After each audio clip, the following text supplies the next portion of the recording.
Hi, I'm disability lawyer David Brannon, and I'm going to take you through 3 traps that you must avoid when filling out update forms for your long-term disability insurance company. Just so you know what I'm talking about, when you're on an approved long-term disability claim, there will come a period of time where you get these update forms in the mail from the insurance company. It's where they want to get an update on how you're doing. They're asking for information.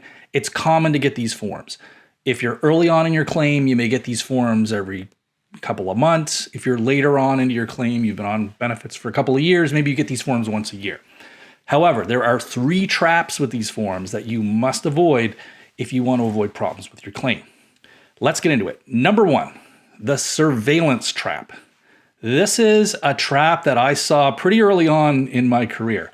The first time I saw it was with a client I was representing, and she got this form out of the blue in the mail. Now, this was before she hired me.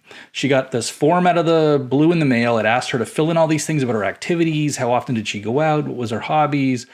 All this stuff. She filled it out honestly, sent it in. And then a few weeks later, she got this notice, like in the mail, a letter telling her that her benefits were being terminated. She had been on benefits for almost 8 years, I think, that her benefits are being terminated because the information that she provided on that form was inconsistent with video evidence that they had of her. So why this thing is a trap is because the insurance companies will intentionally send this form to you in the mail, asking you a bunch of questions about your activities. And at the same time, they've hired a private investigator to record you on video in and around your house or into the community. And they're going to compare what's on that video to what you have said on that form, and they're going to look for any type of inconsistency where they can argue that it doesn't line up. And that's what happened to her. Now, in her case, there were some if I remember it correctly, I think there were some check boxes on how often do you go out of your house, and she checked off hardly ever or something to that effect.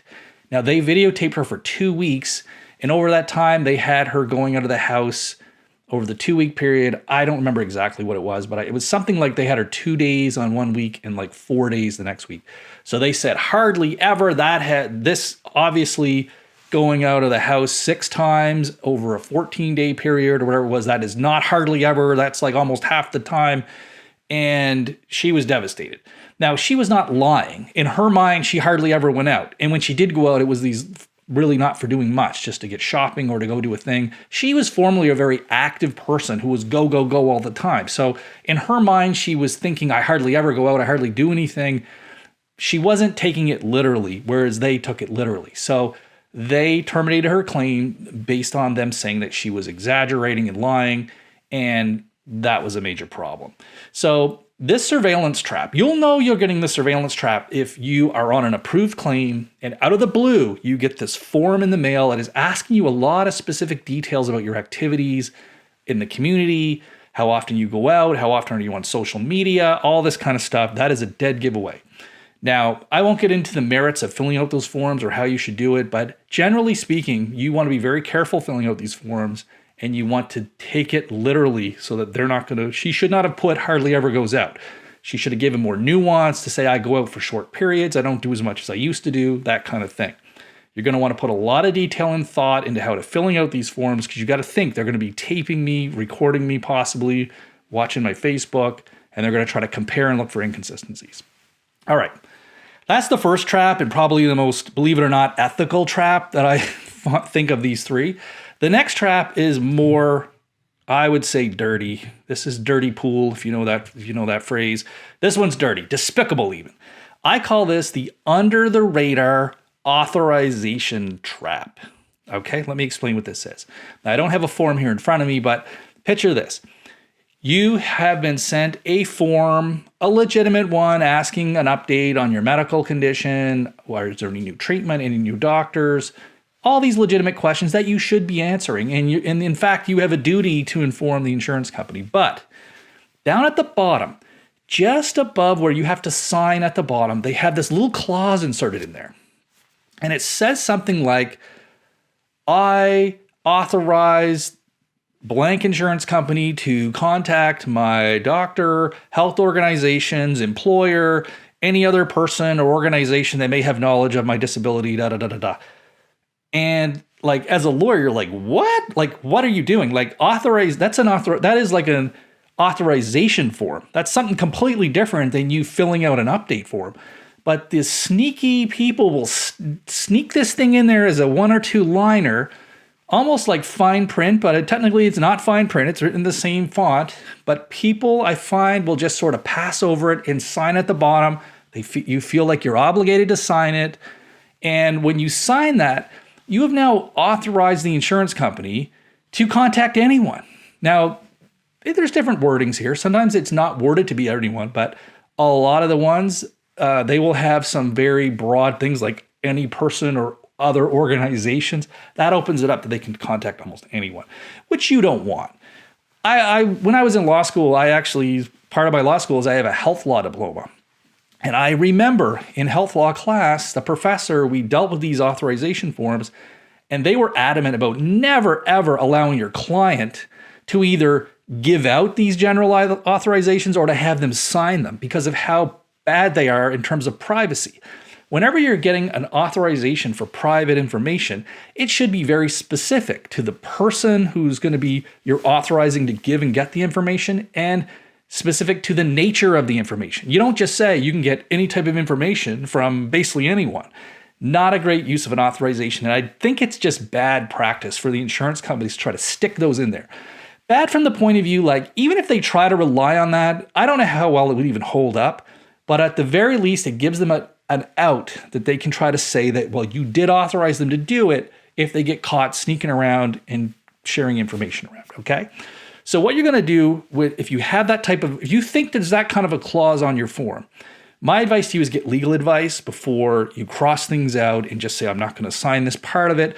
But essentially, that's what you're going to want to do, is to cross it out, fill out the rest of the form, just cross that section out and say, don't agree or something to this little area, and sign the form otherwise. But if you're going to do that, before you're crossing things out, and run it by a lawyer to make sure that you're interpreting it right and it's not going to hurt your claim in any way. Catch my breath, because this next one is a doozy.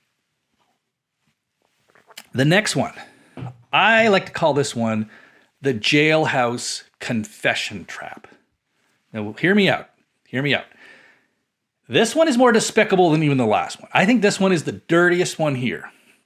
And Jailhouse Confessions.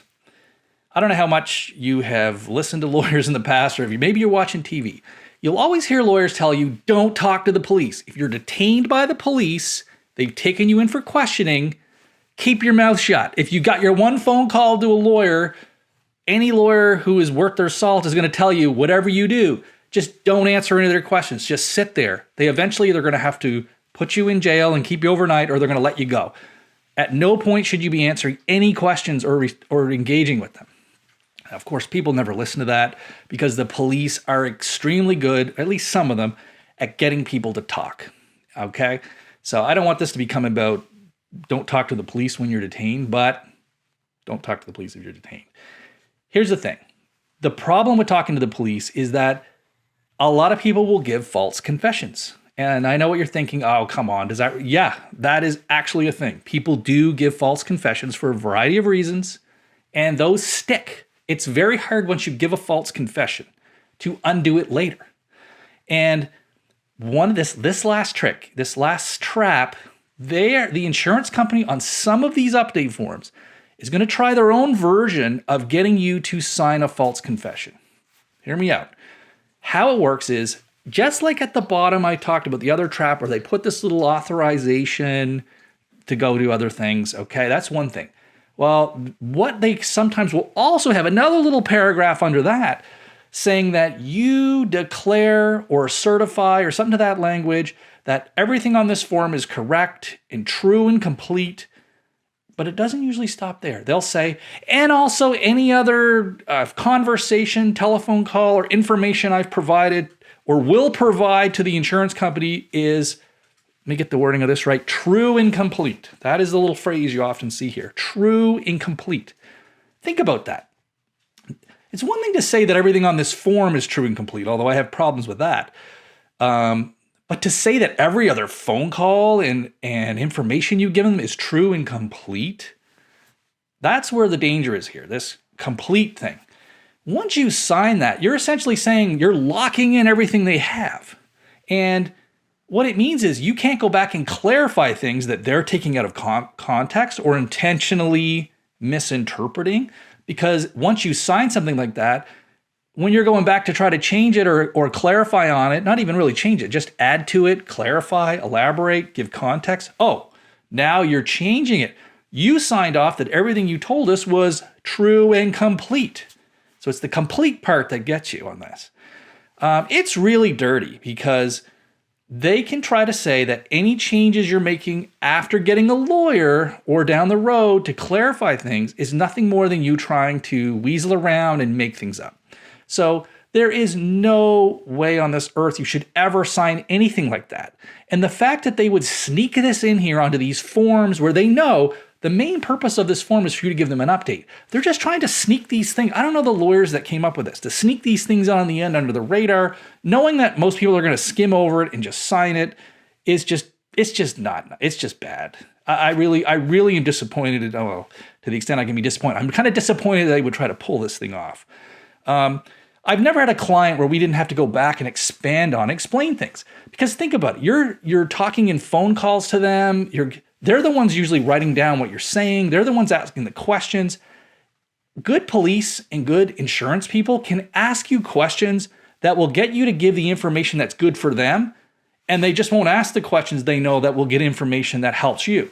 So that's why these statements and signed confessions can be such a problem, because yeah, you didn't include other information in this statement or confession because you weren't asked about it. They'll try to say that, no, well, we asked if there was anything you wanted to add at the end and you didn't say anything. Well, it didn't occur to you to elaborate on this thing. So you can see how this becomes lawyers messing around with things, but this is something you need to avoid. You should not, I'm confident to say, you should not sign that type of thing in the context of an update form for an insurance company. Now, again, before you just start crossing things out and get legal advice, make sure the clause that you think is this jailhouse confession trap clause is actually that, okay? Make sure that it's that type of clause.